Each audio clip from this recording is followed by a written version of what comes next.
और छोटा मोटा शस्त्र नहीं चलाया महाराज, ब्रह्मस्त्र चलाया है। और जैसे ही ब्रह्मस्त्र चला और उसी समय महाराज उत्तरा भागी विचार करने लगी कहां जाऊं। उसने विचार किया कि ब्रह्मस्त्र का समाधान तो मेरे दादा ससुर अर्जुन महाराज के पास है। फिर विचार किया, जब इनके ऊपर विपत्ति आती तो ये भी कहीं जाते थे, तो मैं भी वहीं चलूं ना। जब इनके ऊपर विपत्ति आती थी जहां ये जाते थे वहीं चलूं। और दौड़ पड़ी महाराज भगवान कृष्ण की तरफ।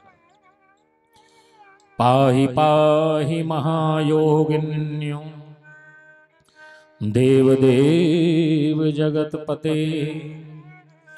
नान्यं त्वद्भयं पश्ये यत्र मृत्यु परस्परम् यत्र मृत्यु परस्परम्। पाहि पाहि महायोगिन, हे प्रभु रक्षा करो रक्षा करो रक्षा करो। भगवान ने पूछा क्या बात है ध्रुव। उत्तरा, बेटी क्या बात है। प्रभु मेरे गर्भ में पीड़ा हो रही है।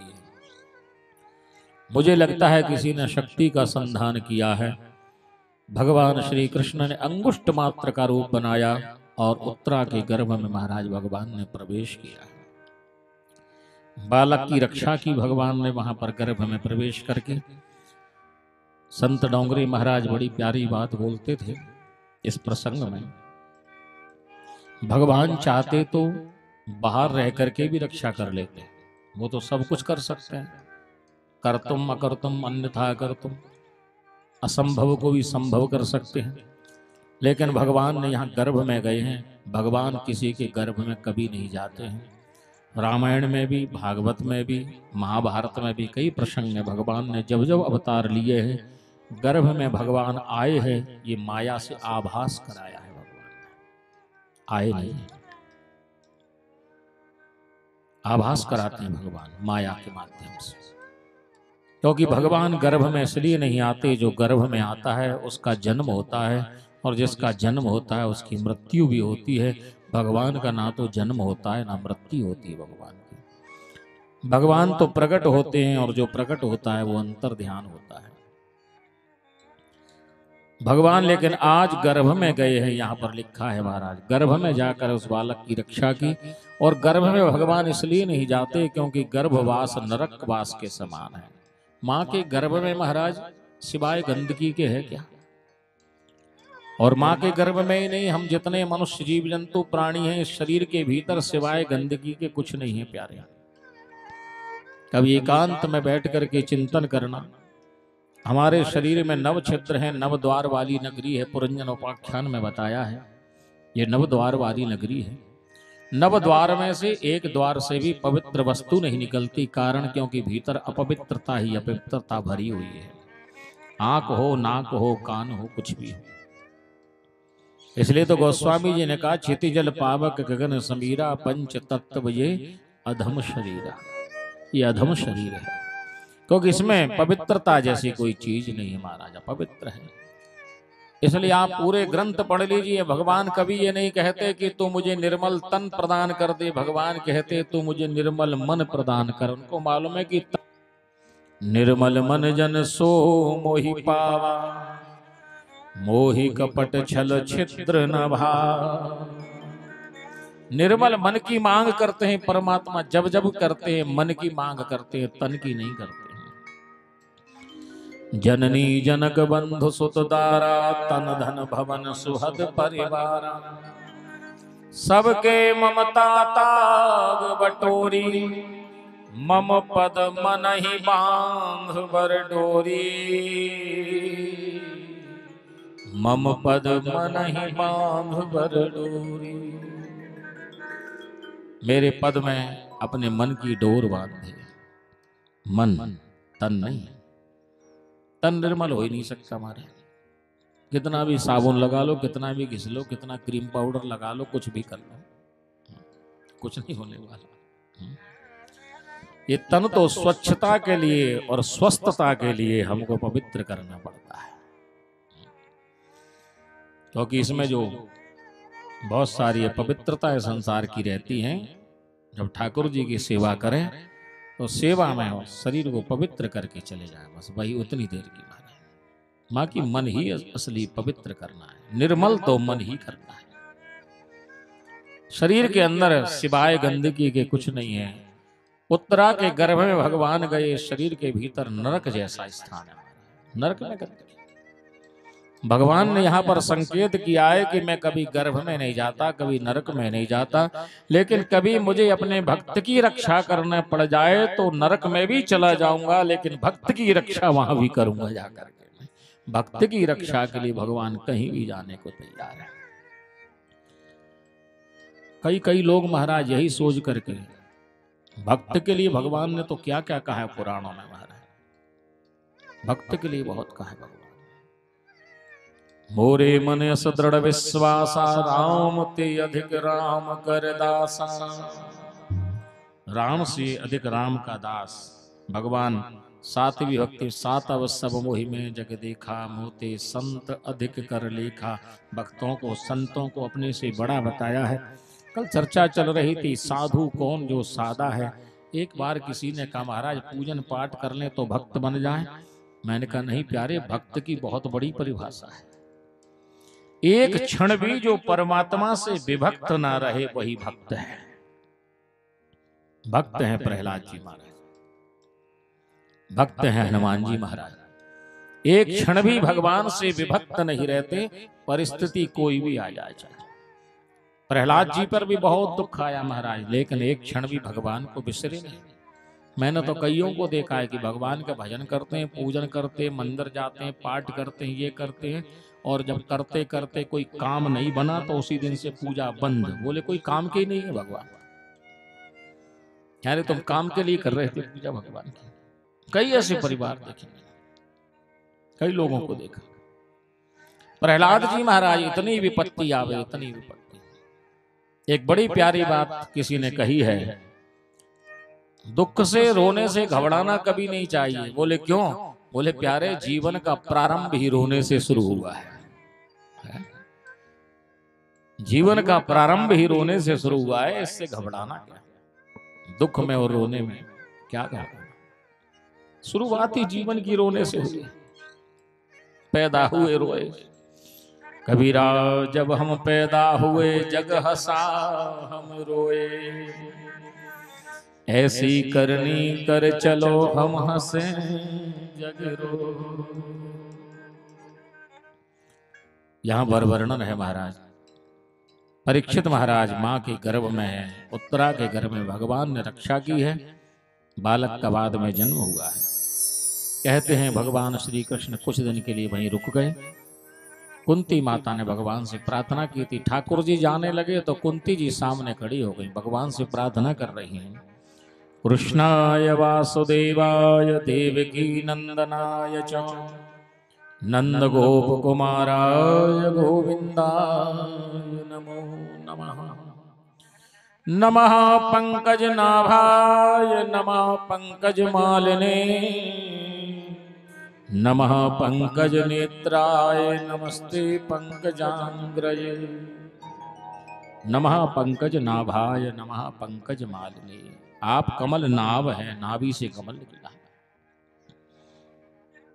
भगवान का स्वरूप भी बना है। नमः पंकज नाभाय नमः पंकज मालिने नमः पंकज नेत्राय। नेत्र भी आप कमल की तरह। श्रीमद् भागवत में यही श्लोक द्वारा आया है। भौमासुर का जब भगवान ने वध किया है तो भौमासुर की मां भूमि देवी भगवान की यही स्तुति करती है। बिल्कुल यही श्लोक है, यही अक्षर है। नमः पंकज नाभाय नमः पंकज मालिने नमः पंकज नेत्राय नमस्ते पंकजांग्रये। परमात्मा को कमल बड़ा प्रिय है महाराज। पंकज यानी कमल, कमल बड़ा प्रिय है भगवान को, इसलिए भगवान को नेत्र कमल, कमल नयन कहा जाता है। भगवान के हस्त कमल, हाथ, भगवान के चरण कमल, नाभि से भी कमल, हाथ में भी कमल लिए हैं। लक्ष्मी जी भी कमल पर बैठी हैं, हाथ में भी कमल लिए हुए हैं। बाकी इतने सुंदर सुंदर फूल पूरे ब्रह्मांड में है, लेकिन ठाकुर जी को कमल ही ज्यादा प्रिय है। क्यों? क्योंकि कमल की एक बड़ी विशेषता है, कमल वैराग्य का प्रतीक है। आप पानी में कमल को डाल दीजिए, बिना जल के बिना कीचड़ के कमल नहीं रहता महाराज। जल के हटा दोगे तो जल्दी मुरझा जाएगा। जल में पड़ा रहेगा, कई दिनों तक खिलता और बंद होता रहेगा। सूर्योदय पर खिल जाता है, सूर्य के साथ बंद हो जाता है, अगले दिन फिर खिल जाता है। ये विशेष पुष्प है। बाकी पुष्प एक बार खिलते हैं और फिर मुरझा जाते हैं, फिर नहीं खिलते हैं। कमल कई बार खिलता है, कई बार बंद हो जाता है, फिर खिल जाता है सूर्योदय पर। ये उसकी विशेषता है। कमल जल के भीतर रहता है, लेकिन विशेषता यह कि एक भी बूंद अगर जल की उसकी पंखुड़ी पर आ गई तो तुरंत नीचे गिरा देता है। रहता तो पानी में है, लेकिन पानी को अपने अंदर नहीं रखता है। यह विशेषता है कमल की। हमारे साथ भी एक कमल है, कमल भैया है, बहुत अच्छा गाते भी हैं, पेट भी बजाते हैं। ये कमल की बड़ी प्यारी विशेषता है। रहता जल में है, हमको संसार में रहना है, लेकिन संसार हम में ना आ जाए, ये कमल बताता है। हम में संसार आ गया, पानी में नाव चल रही है, लेकिन नाव में पानी आ गया तो गड़बड़ है, मामला डूब जाएगी। अच्छा, लेकिन एक और बात है कि रहना तो संसार में ही पड़ेगा, जाओगे कहां? हम संसार में रहे, संसार हम में ना आ जाए। कई लोग कुछ बोले कि अब संसार आना इसलिए संसार छोड़ के चलो, कहां जाओगे छोड़ के? एक बार सब भोपाल वाले विचार कर लें कि सब छोड़ के चलो भजन करेंगे जंगल में। कुछ नहीं होने वाला, जंगल में भोपाल बन जाएगा और भोपाल जंगल हो जाएगा, क्योंकि भीतर से तो त्याग आया नहीं ना महाराज। बाहर बाहर कहा कि चलो, भीतर से बदलना है। एक नाविक ने नया था, उसने नई नाव खरीदी, पानी में ले गया महाराज, बीच मझधार में गया, ज्यादा अच्छी नहीं चलाना आती थी, डूबने लगी, पानी भरने लगा, घबरा गया, आवाज लगाई, पुराने नाविक आ गए, कूद काद करके बचाया उसको, नाव बाहर निकाल लाए। इतना घबरा गया, बोले आज के बाद पानी में नाव नहीं चलाऊंगा। पुराने नाविकों ने पूछा पानी में नहीं चलाएगा तो कहां चलाएगा? भाई हवा में तो नाव चलने से रही, ना जमीन में चलेगी ना हवा में चलेगी, चलेगी तो पानी में। चलाना तो पानी में ही पड़ेगा, सावधानी रखनी कि पानी इसमें ना आ जाए। ये नाव भी महाराज ये संसार के पानी में ही चलानी पड़ेगी, और कहीं चलेगी भी नहीं। कुछ चीजें ऐसी होती कहीं कहीं चलती हैं। जैसे कोई अंधे बैठे हो तो उसके सामने खोटा सिक्का चला, आंख वाला तो देख लेगा, ये खोटा सिक्का यही अंधों की नगरी में चलने वाला है महाराज। ये संसार भी कामांध है, क्रोधांध है, लोभांध है, इसी में चलने वाला ये शरीर रूपी सिक्का, और कहीं चलेगा भी नहीं, सत्य लोगों के यहाँ चलने वाला नहीं। तो कहने का अर्थ यह है कि नाव को चलाना तो पानी में ही पड़ेगा, शरीर भी संसार में ही रहेगा, लेकिन संसार ज्यादा भीतर ना आ जाए। एक छोटा सा उदाहरण है महाराज कि आप घर में कोई नौकरी से लौटे घर में, और घर में आकर के बच्चे पत्नी माता पिता उनके साथ में रहे, उनके साथ में आकर बात, लेकिन वो आने के बाद तुरंत ऑफिस की बात, आज ऐसा हुआ पूरे समय ऑफिस को लिए ही आ जाए वहां पर, तो घर के लोग कहेंगे तुम वहीं रहते तो ही ठीक था। अरे ऑफिस को ऑफिस में छोड़ाया करो, वहां जाते हो वहीं छोड़ाया करो। अब घर में आ गए हो और घर को वहां मत ले जाया करो। नहीं, वहां बैठ करके मित्रों चर्चा कर रहे हैं कि उसने ऐसा कहा, इसने ऐसा कहा। जो जहां है उसको वहीं रहने दो। आप सामान्य सी बात, अगर वहां की चर्चाएं, वहां की कोई व्यवस्था बहुत ज्यादा थोड़ी बहुत चलती है, आप घर लाओगे तो घर में फिर टेंशन होगा, तकलीफ होगी। इसी तरह से वहां को आप अंदर ले आओगे, इसी तरह संसार को अंदर ले आओगे तो अंदर तकलीफ हो जाएगी। भगवान वेद व्यास जी महाराज श्रीमद् भागवत में वर्णन करते हैं। कुंती मैया भगवान से प्रार्थना कर रही हैं। भगवान ने पूछा, माँ क्या बात है? बुआ जी कुछ चाहिए, कुछ मांगना है? कुंती माता हाथ जोड़ करके बोली, पहली बात तो ये है प्रभु, आप मुझे बुआ जी मत बोलिए। मैं जब भी आपको समझने की कोशिश करती हूँ, आप बुआ जी बोल करके माया का पर्दा डाल देते हो। थोड़ी देर के लिए माया को हटाइए प्रभु, मैं आपसे कुछ मांगना चाहती हूँ। भगवान ने कहा मांगो, क्या चाहिए? बोले प्रभु मना मत करना। ठाकुर जी ने कहा मांगो, जो मांगोगे सो दूंगी। और कुंती ने भगवान से ऐसी मांग की महाराज, आज तक द्वारा किसी ने नहीं मांगा उसको, और आगे भी नहीं मांगेगा, ये भी पक्की बात है कोई इतना शक्तिशाली महाराज जो कुंती ने मांगा मांगने की हिम्मत कर सके? भली आप कह दो कि नहीं नहीं भगवान आज मंदिर में जाकर के कोई मांगेगा, हे भगवान दुख देना हमको, ऐसा कोई मांग सकता है? कुंती माता मांग रही है हमारा, विपदा संतु न शश्वत तत्र तत्र जगत गुरु, भवतो दर्शनम यस्याद पुनर्भव दर्शनम। विपदा संतु न शश्वत तत्र तत्र जगत, हे जी प्रभु, हे जगत गुरु, मेरे जीवन में पग पग पर विपत्ति आती रहे, कष्ट आते रहे, संकट आते रहे, ये मांग की हमारा। ये किसी ने मांग आज तक नहीं की, आगे भी कौन कर पाएगा? भगवान ने पूछा बुआ जी आपके जीवन में संकट के अलावा था ही क्या?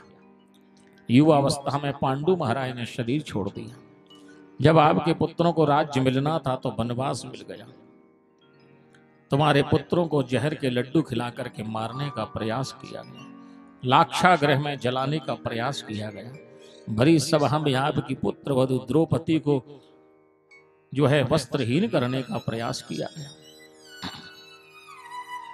कुंती माता भगवान से कहने लगी प्रभु मुझे सब याद है, लेकिन मुझे ये भी याद है प्रभु, जब जब जीवन में संकट आया है, जब जब जीवन में दुख आया है, तब तब आप आए हो प्रभु।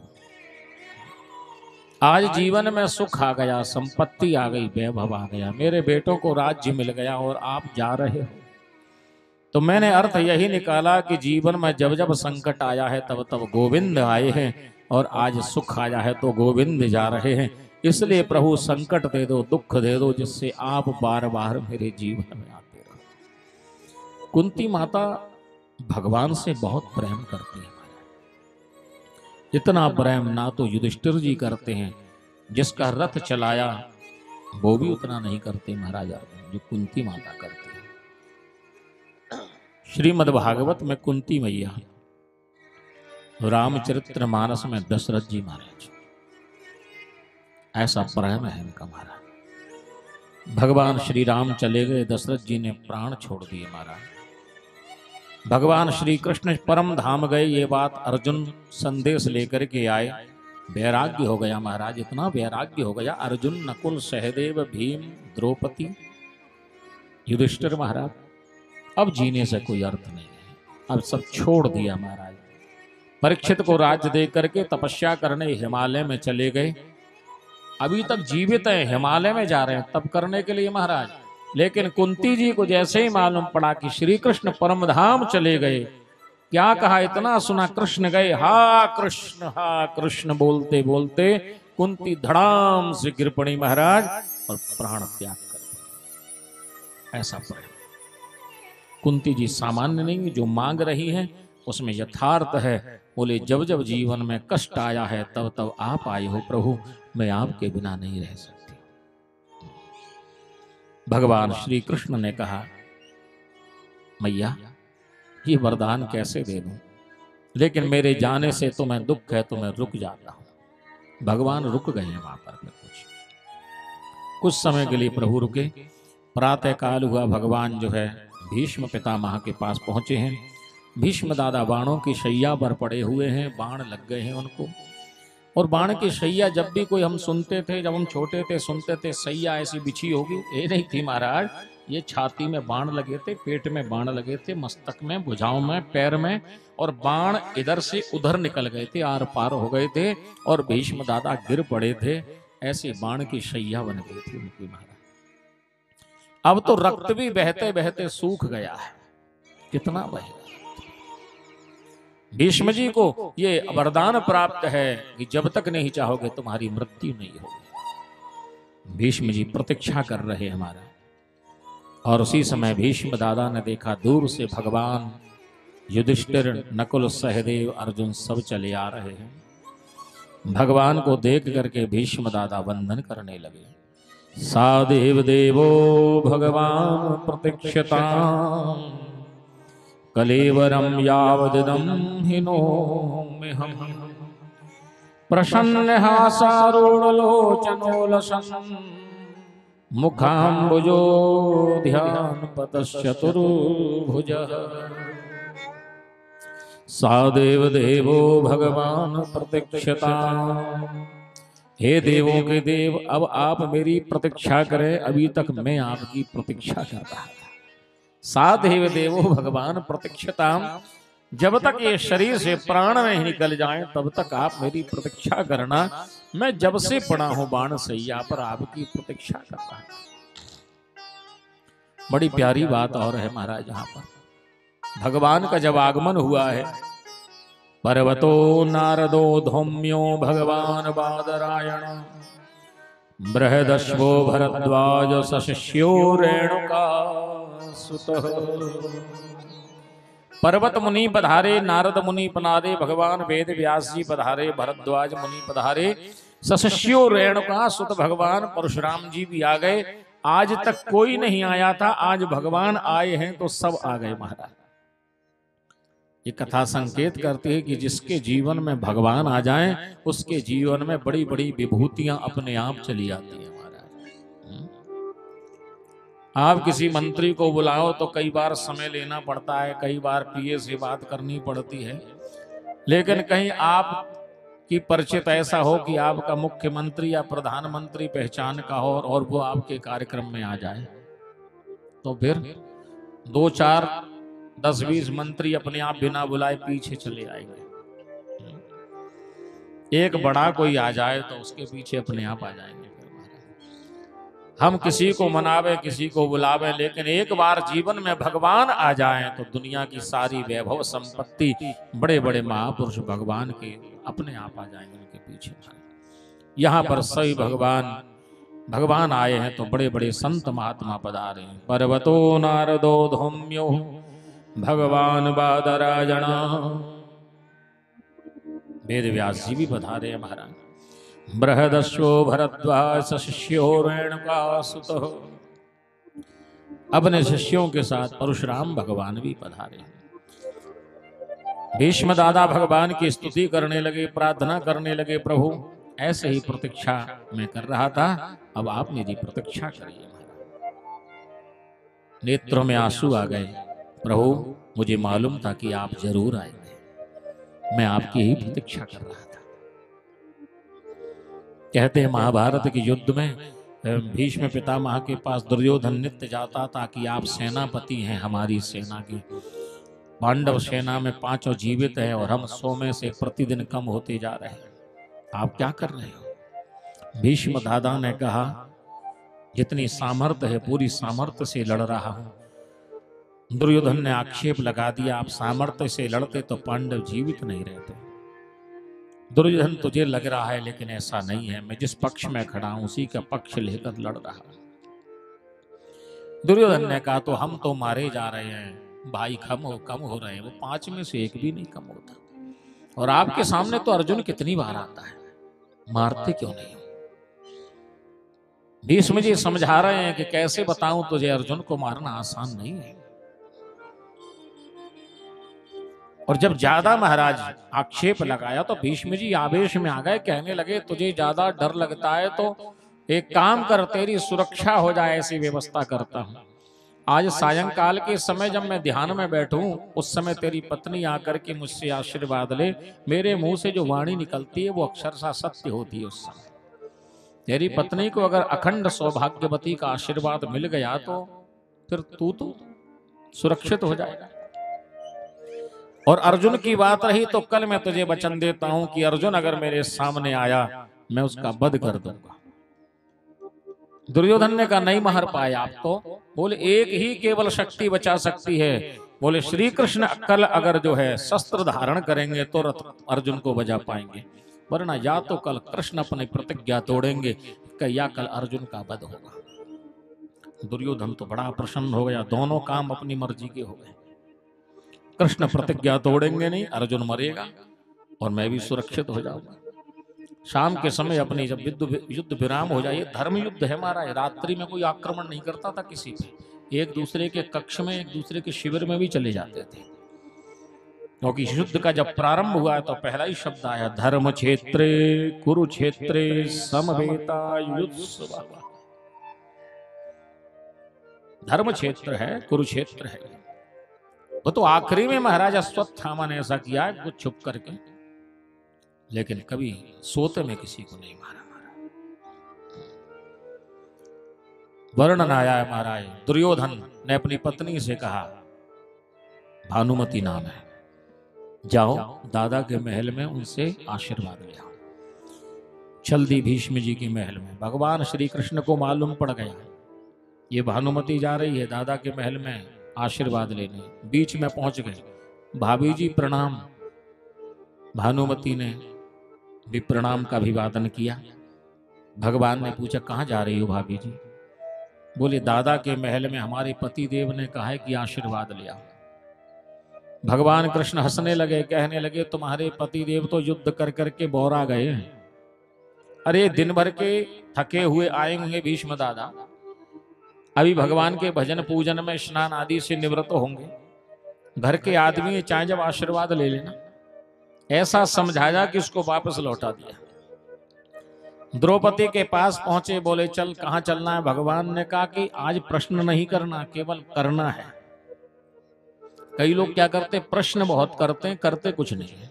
ठाकुर जी ने कहा कि आज प्रश्न नहीं करना, केवल जो कहूं वही करना है। द्रौपदी को लेकर के गए। भगवान ने कहा बोलना नहीं, दादा के चरणों में स्पर्श कर लेना। उनके शिविर में लेकर के पहुंच गए। दादा नेत्र बंद करके ध्यानस्थ हैं और भीष्म दादा के चरणों में प्रणाम किया। चूड़ियों की आवाज आई। भीष्म जी को लगा कि भानुमति आई है, आशीर्वाद दे दिया, अखंड सौभाग्यवती भव।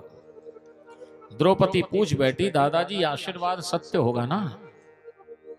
भीष्म दादा के नेत्र खुल गए। द्रौपदी तू कैसे है? कोई और आने वाला था। समझ गए, जिसको कृष्ण बचाना चाहे उसे कौन मार सकता है, और जिसे ये मारना चाहे उसे कौन बचा सकता है। भगवान कृष्ण ने कहा, द्रौपदी एक बात बता, तुझे जो लेके आया है वो कहाँ है? द्रौपदी ने कहा, नहीं मैं अकेले आई। नो, अकेले आ ही नहीं सकती, और मुझे मालूम है कि तुझे ला भी कौन सकता है। बाहर भगवान खड़े हैं। भीष्म दादा आकर के प्रभु की वंदना करते हैं। प्रभु आइए ना, पधारिए भीतर।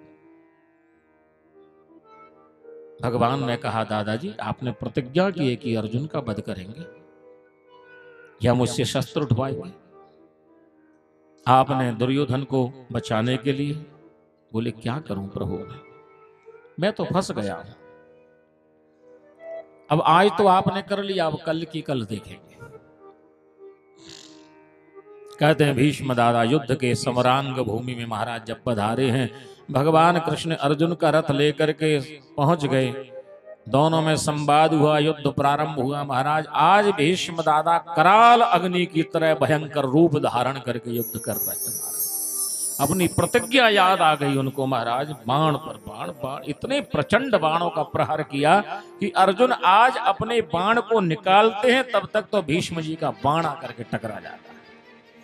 हाथ से बाण छूट जाते हैं, शस्त्र छूट जाते हैं। हृदय में कंपन होने लगा, रोमावली खड़ी हो गई, पसीने से शरीर लथपथ हो गया। अर्जुन घबराने लगे। गोविंद आज लगता है कि दादाजी मुझे मार ही देंगे। भगवान श्री कृष्ण ने देखा कि अर्जुन घबरा रहे हैं।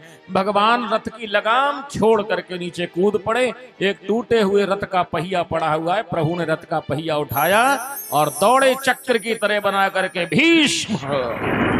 और जैसे ही भीष्म जी ने देखा भगवान रथ का पहिया लेकर के दौड़ रहे हैं मारने के लिए, भीष्म जी ने सारे शस्त्र छोड़ दिए और हाथ जोड़ करके खड़े हो गए। मार दीजिए प्रभु, मार दीजिए। आज आपके हाथ से मृत्यु हो जाएगी, कम से कम मरण तो सुधर जाएगा। पिता को वचन दे करके मेरा जीवन तो बिगड़ गया। मुझे नहीं मालूम था कि इस गद्दी पर ऐसे दुष्ट लोग बैठेंगे। मैंने पिताजी को वचन दे दिया था, पिताजी मैं जीवन में कभी राजगद्दी पर तो नहीं बैठूंगा, लेकिन इस पर जो बैठेगा उसकी सुरक्षा जरूर करूंगा मैं। और जब तक ये राजगद्दी सुरक्षित नहीं हो जाएगी तब तक शरीर नहीं छोड़ूंगा।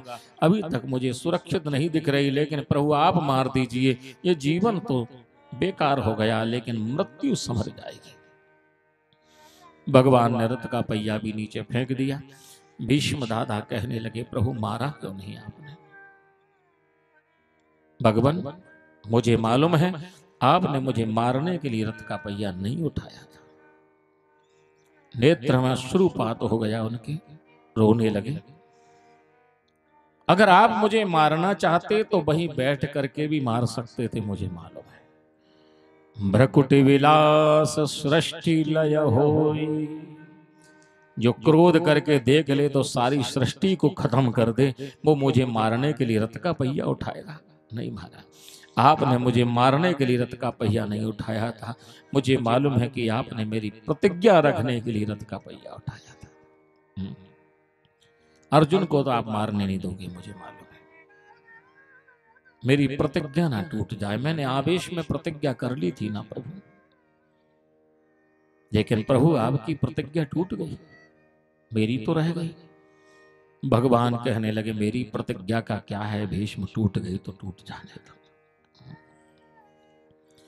मुझे किसी के सामने कौन सी अपनी प्रतिज्ञा पूरी करके स्वर्ग नरक और वैकुंठ का रास्ता देखना है? मेरे लिए तो सारे रास्ते खुल गए।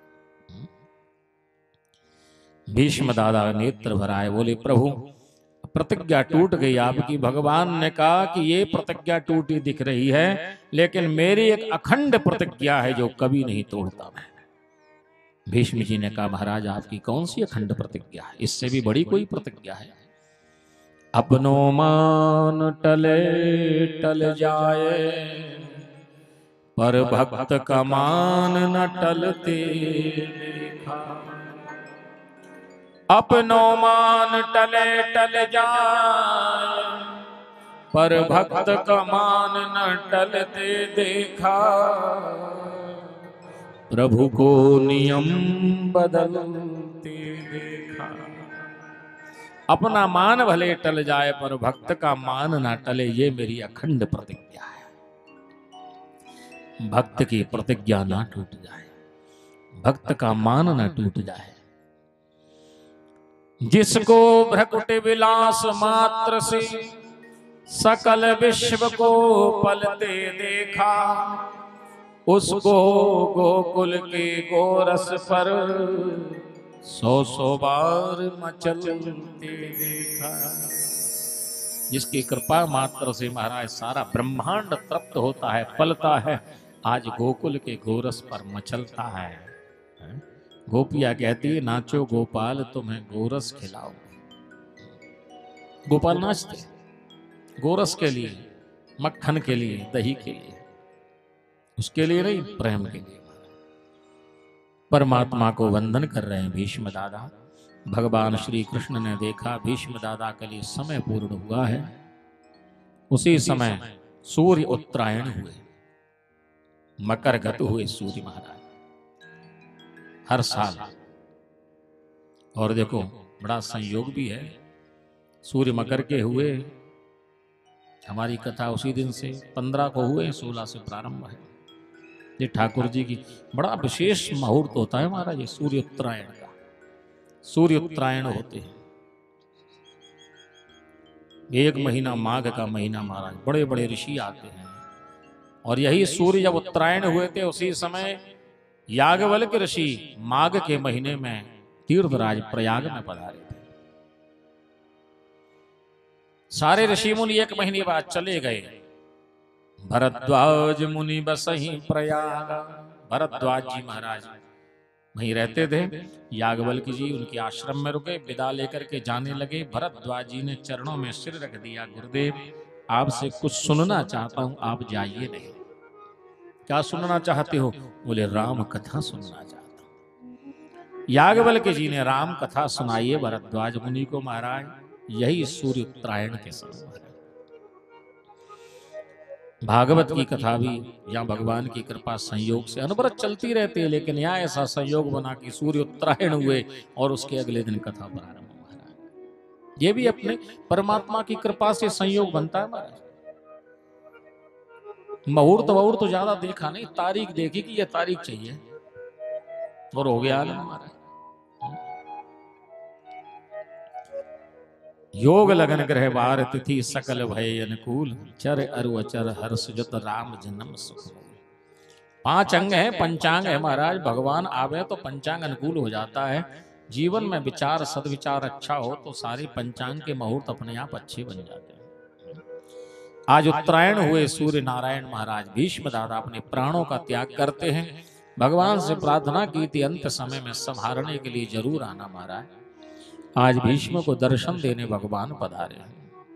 हम लोग भी जब भी भगवान का भजन करें, पूजन करें, यज्ञ करें, ध्यान करें, आखिरी में एक प्रार्थना करें, प्रभु अंत समय में जरूर आ जाना। अंत समय में ये संसार रहेगा तो बंधन में फंस जाएंगे, अंत समय में आप आ जाओगे तो बंधन से मुक्त हो जाएंगे। इतना तो करना स्वामी जब प्राण तन से निकले, इतना तो करना स्वामी जब प्राण तन से निकले, इतना तो करना स्वामी जब प्राण तन से निकले, इतना तो करना स्वामी जब प्राण तन से निकले, इतना तो करना स्वामी जब प्राण तन से निकले। गोविंद नाम लेकर मेरे प्राण तन से निकले, गोविंद नाम गाइए सभी। मेरे प्राण तन से निकले, गोविंद नाम लेकर मेरे प्राण तन से निकले, गोविंद नाम लेकर मेरे प्राण तन से निकले। श्री गंगा जी का तट हो, यमुना का वंशीवट हो, श्री गंगा जी का तट हो, यमुना का वंशीवट हो, श्री गंगा जी का तट हो, यमुना का वंशीवट हो, श्री गंगा जी का तट हो, यमुना का वंशीवट हो। मेरा सांवरा निकट हो जब प्राण तन से निकले, मेरा सांवरा निकट हो जब प्राण तन से निकले, मेरा सांवरा निकट हो जब प्राण तन से निकले, मेरा सांवरा निकट हो जब प्राण तन से निकले। इतना तो करना स्वामी जब प्राण तन से निकले, इतना तो करना स्वामी जब प्राण तन से निकले।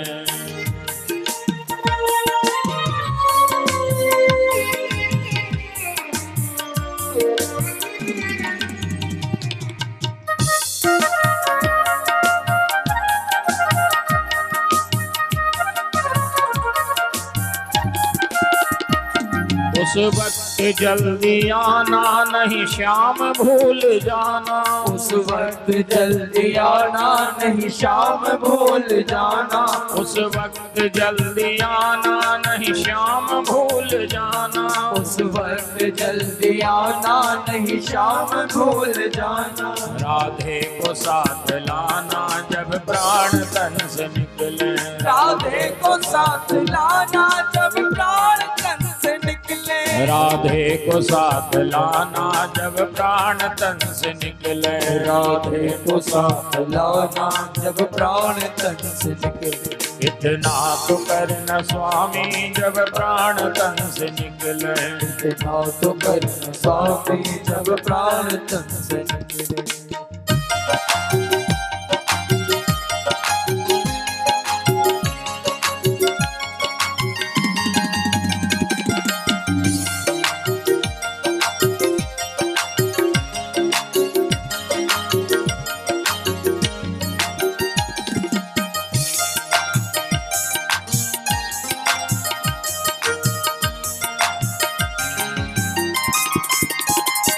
जब कंठ प्राण आए कोई रोग ना सताए, जब कंठ प्राण आए कोई रोग ना सताए, जब कंठ प्राण आए कोई रोग ना सताए, जब कंठ प्राण आए कोई रोग ना सताए, जब कंठ प्राण आए कोई रोग ना सताए, जब कंठ प्राण आए कोई रोग ना सताए, जब कंठ प्राण आए कोई रोग ना सताए, जब कंठ प्राण आए कोई रोग ना सताए।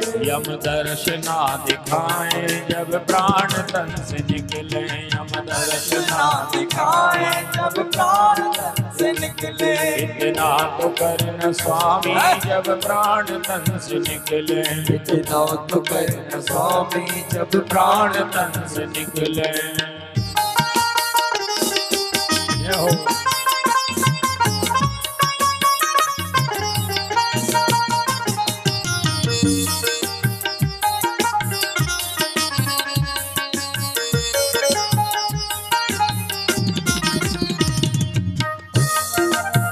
हरे बोल।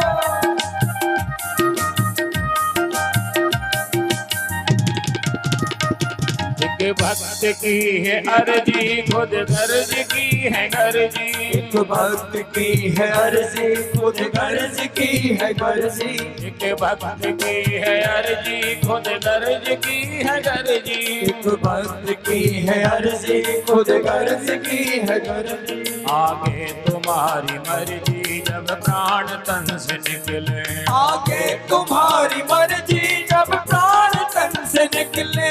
आगे तुम्हारी मर्जी जब प्राण तन से निकले, आगे तुम्हारी मर्जी जब प्राण तन से निकले। इतना तो करना स्वामी जब प्राण तन से निकले, इतना तो करना स्वामी जब प्राण तन से निकले।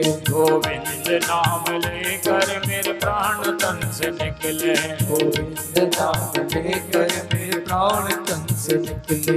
इतना तो करना स्वामी जब प्राण तन से निकले, इतना तो करना स्वामी जब प्राण तन से निकले। गोविंद नाम लेकर मेरे प्राण तन से निकले, गोविंद नाम लेकर मेरे प्राण तन से निकले। मेरे प्राण तन से निकले, मेरे प्राण तन से निकले। मेरे प्राण तन से निकले, मेरे प्राण तन तन से निकले। भीष्म पितामह ने भगवान के दर्शन करते करते शरीर का परित्याग कर दिया है। वसु थे पिछले जन्म में, देवता थे, श्राप लगा था इसलिए मनुष्य योनि में आए थे।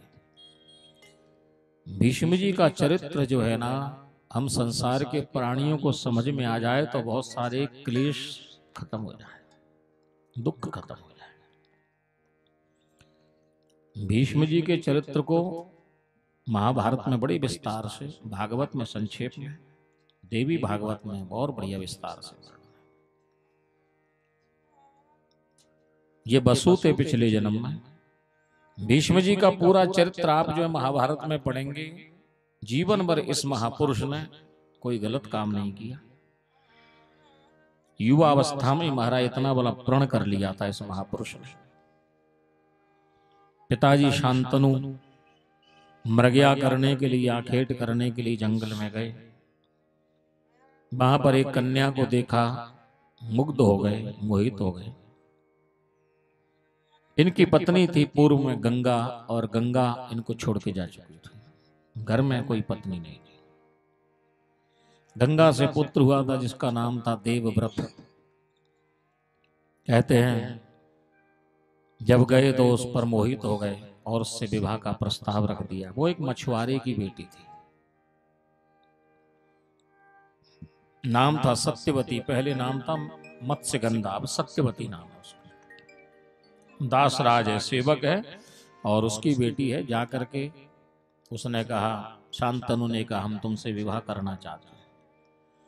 प्रसन्न हो गई महाराज। ये तो बड़े सौभाग्य की बात है कि मैं एक निम्न जाति की, एक गरीब वन में रहने वाली इतने बड़े राजा की रानी बनूंगी। लेकिन संस्कार युक्त थी, बोले पिताजी से आज्ञा लेने पड़ेगी। पिताजी के पास आए महाराज दोनों। उन्होंने कहा कि हम आपकी बेटी से विवाह करना चाहते हैं। उसने सोच लिया कि मेरी बेटी कहती तो ये करते नहीं, ये कह रहे हैं इसका अर्थ है कि ये मेरी बेटी पर आकर्षित है।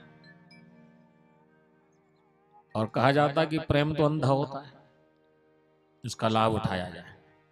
उसने कह दिया कि महाराज मैं अपनी बेटी का विवाह आपसे नहीं कर सकता। बोले क्यों? उसके लिए मेरी एक शर्त रहेगी, अगर आप शर्त पूरी करोगे तो मैं कर दूंगा। राजा ने पूछा क्या शर्त है? महाराज मैंने सुना है कि आपका एक बेटा है देवव्रत। बोले हाँ।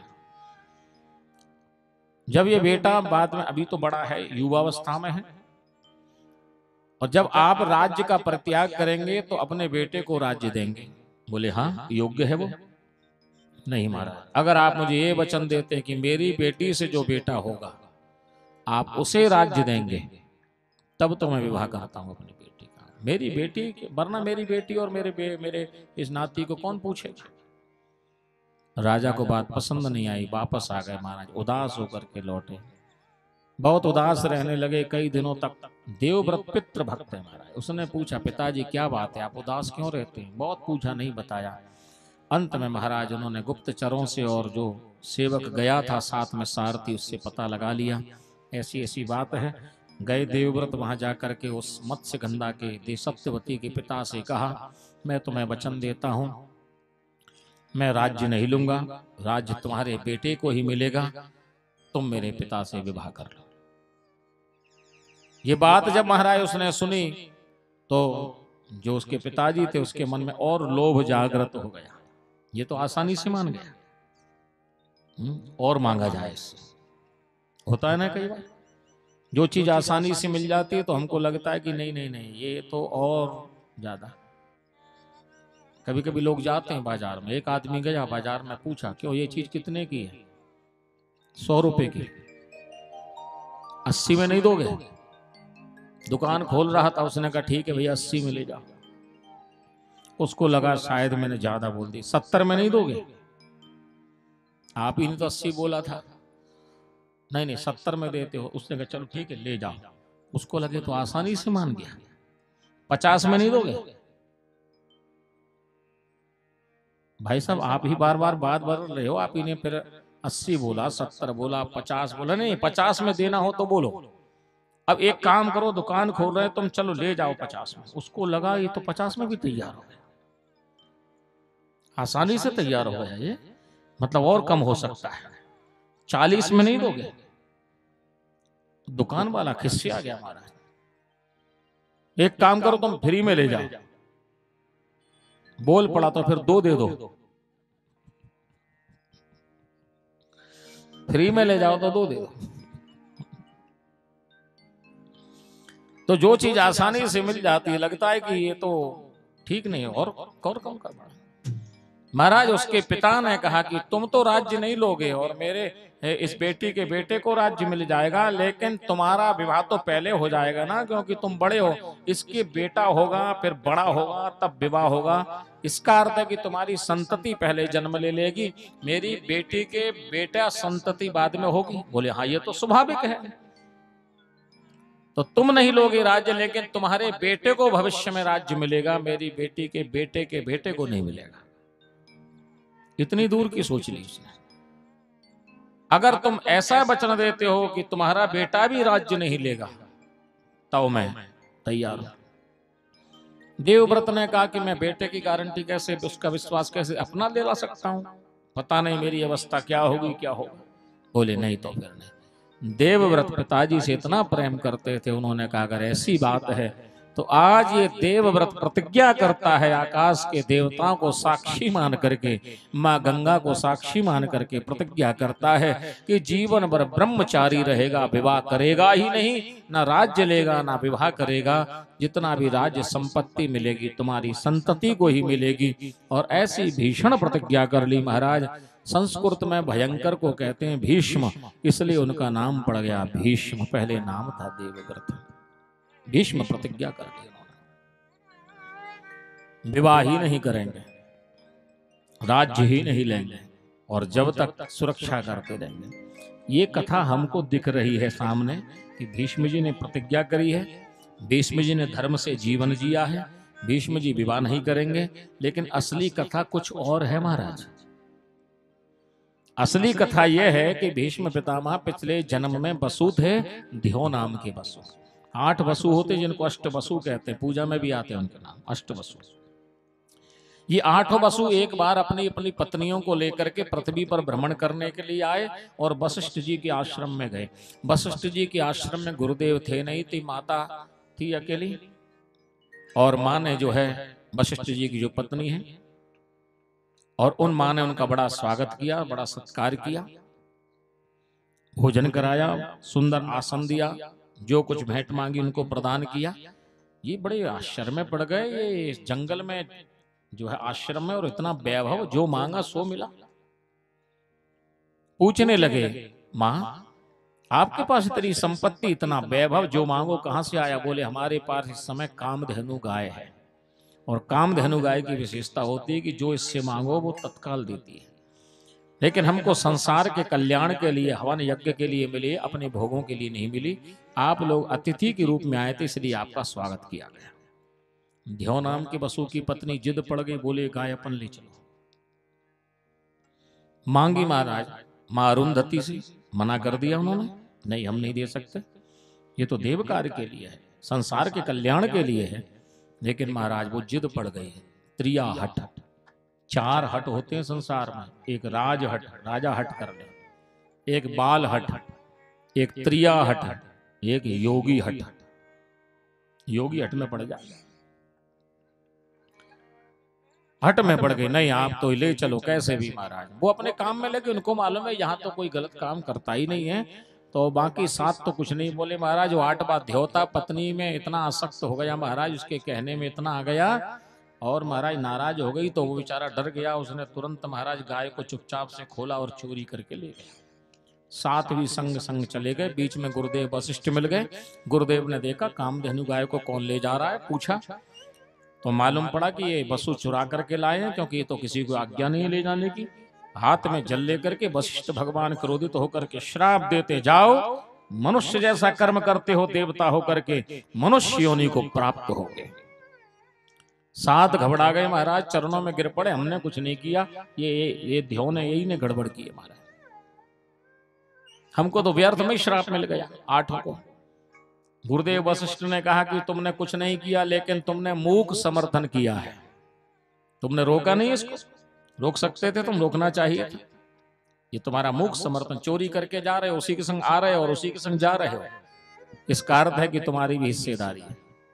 कोई गलत काम कर रहा हो और उसमें कोई सज्जन व्यक्ति बैठा हो, तो पुलिस आएगी तो उसको भी पकड़ेगी साथ में। तुम भी तो साथ बैठे थे, भले कुछ नहीं कर रहे थे, देख ही तो रहे थे। यहां पर महाराज वो 7 चरणों में गिर पड़े, महाराज हमसे अपराध इतना हो गया, हमने ऐसा बस हो गया, हमने इसको रोका नहीं, माना नहीं, हम क्या करते महाराज। गुरुदेव ने कहा कि ठीक है, तुम 7 ने अपराध नहीं किया, जन्म तो लेना पड़ेगा, श्राप मिल गया है, लेकिन जन्म लेते से तुरंत वापस आ जाओगे, देवता बन जाओगे। आपने शायद सुनी होगी कथा, गंगा जी ने एक एक करके सबको बहा दिया था, 7, 8वें को महाराज वसु है। कथा एक के अंदर एक कथा है महाराज, कथाओं का आनंद तो बड़ा है। अब यहाँ पर बड़ी सुंदर बात है। फिर पूछने लगे ध्यो नाम के वसु से, क्यों तुमको चोरी करने की क्या जरूरत पड़ गई देवता होकर के? बोले महाराज हम क्या करें, हम तो कुछ नहीं, ये नहीं मान रही थी देवी जी, ये इसी के चक्कर में सब गड़बड़ हुआ महाराज, ये नहीं मान रहे थे। गुरुदेव वशिष्ठ महाराज और ज्यादा क्रोधित हो, अच्छा तो तुम अपनी पत्नी के ऊपर इतने आसक्त हो कि तुम्हारी पत्नी कोई गलत काम करने का कहेगी तो उसे भी करोगे? पत्नी को धर्म पत्नी कहा जाता है, कोई धर्म में लगावे, कोई पति गलत काम करे या धर्म करे तो पत्नी हाथ पकड़ करके रोके। आजकल आप देखना महाराज, पूजन में पत्नी हाथ लगाती है ना, हाथ लगाना चाहिए। जब भी पूजन हो तो पति देव के संकल्प में ऐसे नीचे हाथ, और हाथ लगावे, दूर हो तो थोड़ा सा। मैंने देखा कई लोग, कई देवियां तो महाराज हाथ लगाती नहीं, पतिदेव पूजन कर रहे हैं और ऐसे पकड़ लेती है, यानी खींच रही है, करो मत। आधार बनना चाहिए, खींचना नहीं चाहिए।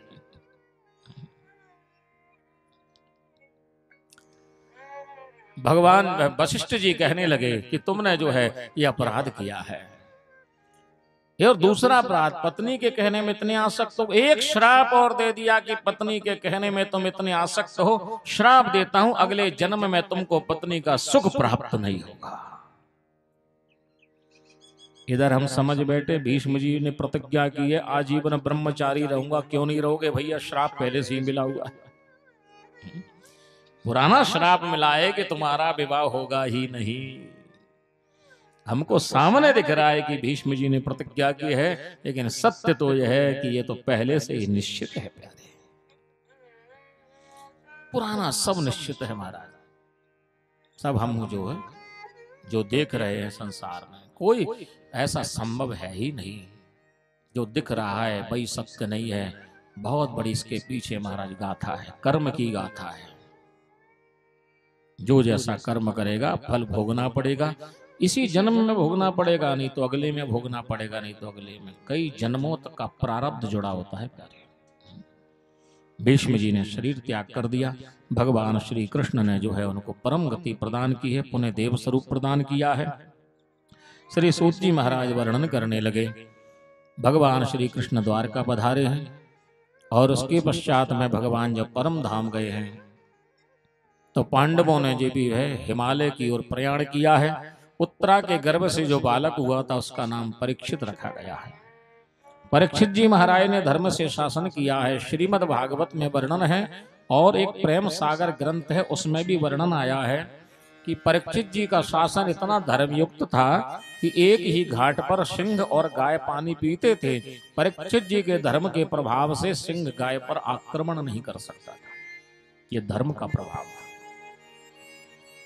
एक दिन की बात है, परीक्षित महाराज जो है भ्रमण करने के लिए निकले, अपनी प्रजा को देखूं जा करके सब ठीक तो है ना। और जैसे ही परीक्षित जी महाराज गए तो एक दृश्य उन्होंने देखा। एक काले रंग का पुरुष सिर पर मुकुट लगा करके हाथ में तलवार और डंडा लेकर के एक गाय और बैल को मार रहा है। और बैल को तो इतना मारा है उसने कि उसके तीर पैरों से रक्त निकल रहा है, लहूलुहान हो गए हैं रक्त पैर तीनों। क्रोध में भर गए परीक्षित जी, हाथ में तलवार लेकर के वीर रस में आ गए। कहने लगे, कौन है तू उद्दंड? मेरे राज्य में तो सिंह भी गाय पर आक्रमण नहीं करता, तू मनुष्य होकर के गाय बैल को सता रहा है। कौन है तू? महाराज चुप खड़ा हो गया, शांत खड़ा हो गया। वृषभ से पूछा, कौन है ये? तुमको ये मारने वाला कौन है?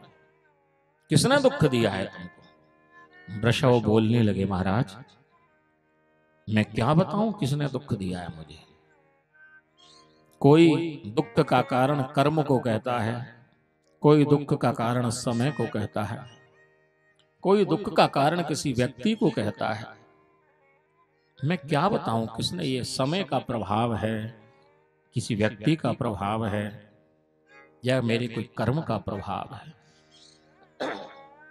नाम नहीं लिया किसी का। सामने खड़ा है मारने वाला, लेकिन फिर भी नहीं बोल रहे। डर लग रहा है इसलिए नहीं। परीक्षित जी महाराज हाथ जोड़ करके वंदन करने लगे। कौन है महाराज आप? ऐसी भाषा का प्रयोग तो सिवाय धर्म के और कोई नहीं कर सकता।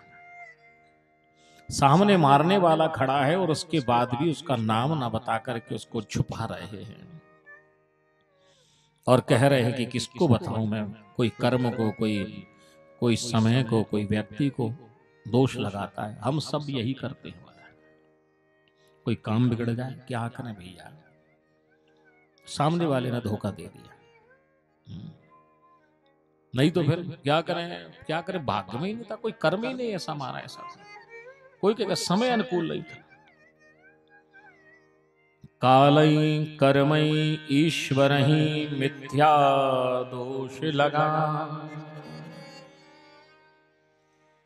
राम जी महाराज उत्तरकांड में भरत आदि बैठे हैं, लक्ष्मण जी बैठे हैं, शत्रुघ्न बैठे हैं, बहुत से प्रजाजन बैठे हैं। राम जी महाराज बड़े भाग्यमान उस तनु पावा।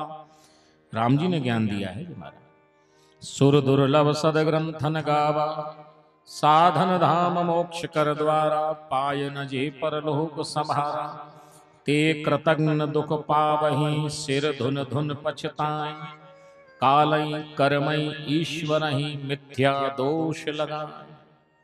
काल को, कर्म को, ईश्वर को झूठा दोष लगाते हैं। क्या करें महाराज, भगवान की इच्छा ही नहीं थी। कोई भजन अजन हो, कोई कुछ कार्यक्रम हो, भागवत कथा में आना हो, ना आ पाए 7 दिन। आप आए नहीं 7 दिन, एक दिन भी नहीं। अरे क्या करें महाराज, भगवान की इच्छा ही नहीं थी, हम क्या करें। अरे भगवान की नहीं थी कि तेरी नहीं थी? भगवान की नहीं होती तो ये मनुष्य शरीर ही नहीं देते इतना अच्छा काम करने के लिए। मिथ्या दोष लगा। आज महाराज जो है उन्होंने कहा मैं किसको बताऊं। तब परीक्षित जी ने कहा महाराज ये वाणी तो धर्म ही बोल सकते हैं, किसी पर दोषारोपण धर्म नहीं करता महाराज। पापी व्यक्ति ज्यादा जो होते हैं वो कहते हैं उसके कारण बिगड़ गया मेरा। ज्यादा पाप में प्रवृत्त रहने वाले, संसार में रत रहने वाले लोग ज्यादातर दूसरों पर दोषारोपण करते हैं। ये बिल्कुल अकाट्य सत्य है महाराज। राम जी महाराज शबरी मैया से 7वीं भक्ति तो कल सुनी, आए 8वीं सुनिए। भगवान श्री राम बोल रहे हैं रामचरित्र मानस में, रामायण में महाराज।